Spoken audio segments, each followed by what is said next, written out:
जब से यूपी में 9 विधानसभा की सीटों पर उपचुनाव घोषित हुए हैं और इस बार इन सभी विधानसभा की सीटों पर बीएसपी भी अकेले ये चुनाव लड़ रही है, तो तब से बीजेपी व सपा गठबंधन की नींद उड़ी हुई है। जब से उन्हें मालूम पड़ा कि बीएसपी भी 9 विधानसभा की सीटों पर बाई इलेक्शन लड़ रही है, तो तब से बीजेपी व सपा गठबंधन की नींद उड़ी हुई है, क्योंकि बीएसपी ने यहाँ काफी समय से एक आदि उपचुनाव को छोड़कर अधिकांश उपचुनाव नहीं लड़े। तब से खासकर ये दोनों पार्टियां यानी कि बीजेपी व सपा तथा इनका गठबंधन अभी तक इन चुनावों में जो भी बाई इलेक्शन हो रहे थे,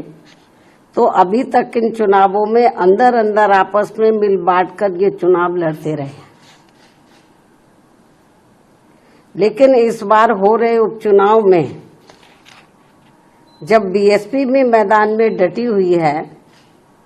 तो अब इन दोनों पार्टियों व इनके गठबंधन की काफी परेशानियां बढ़ गई है।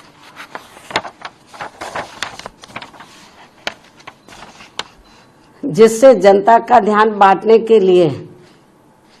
अब बीजेपी बटेंगे तो कटेंगे और सपा एंड कंपनी के लोग क्या कह रहे हैं, जुड़ेंगे तो जीतेंगे। इन नारों को प्रचारित करने व इनकी पोस्टरबाजी आदि भी खूब करने में लगी है, जबकि इनकी हर मामले में रही दोगली सोच व नीतियों को ध्यान में रखकर वास्तव में होना ये चाहिए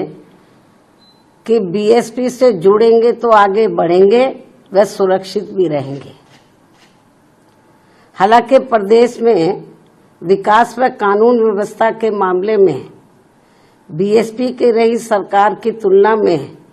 बीजेपी की वर्तमान में चल रही सरकार से व इसके पूर्व में सपा के रहे शासनकाल से भी जनता को ये जरूर सोचना चाहिए कि इन तीनों में से केवल बीएसपी का ही शासनकाल काफी बेहतरीन रहा है। ऐसे में इनको ये हवाई नारों, ऐसे में इनको प्रदेश की जनता को इनके ये हवाई नारों व पोस्टरबाजी आदि के चक्कर में बिल्कुल भी नहीं पड़ना चाहिए। इसलिए अपनी कमियों की वजह से ही अब बीजेपी के लोग ये नारा लगाकर उपचुनाव में वोट मांग रहे हैं कि बटेंगे तो कटेंगे,